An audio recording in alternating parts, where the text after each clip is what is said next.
मंगळवारी दिनांक 31 मार्च 2026 रोजी श्री ज्ञानेश्वर महाराज देवस्थान यांच्या वतीने पत्रकार परिषद आयोजित करण्यात आली होती।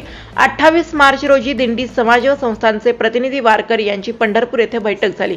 त्यामध्ये कुठलाही निर्णय झाला नाही। त्यामध्ये काही सूचना आल्या आहेत। त्यामध्ये भवानी पेठ मुक्कामाबाबत ज्या काही अडचणी आहेत त्या अडचणीबाबत काय उपाययोजना करायला हव्यात याची सर्वांनी पाहणी करावी। सर्व लोकप्रतिनिधी असतील किंवा प्रशासन असेल त्यांच्याबरोबर कुठला पर्याय चांगला उपलब्ध होऊ शकतो याबाबत आपण सर्वांनी विचार करावा।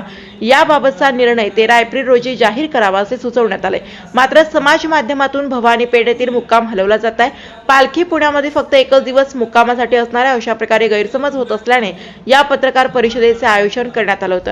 या बैठकीस पालखी सोहळा मालक आरफळकर, प्रमुख विश्वस्त भावार्थ देखणे, विश्वस्त राजेंद्र उमाप, योगी निरंजनाथ, विश्वस्त चैतन्य महाराज लोंढे, ॲडव्होकेट रोहिणी पवार, पुरुषोत्तम महाराज पाटील, व्यवस्थापक ज्ञानेश्वर वीर उपस्थित होते। दरम्यान या संदर्भात अंतिम निर्णय घेण्यासाठी बैठक चैत्र वद्य एकादशी दिनांक 13 एप्रिल 2026 रोजी आळंदी येथे संपन्न होऊन पालखी सोहळ्याच्या कार्यक्रम पत्रिकेस अंतिम स्वरूप देण्यात येईल व लवकरच सदरची कार्यक्रम पत्रिका प्रसिद्ध करण्यात येणार असल्याचं सांगण्यात आले।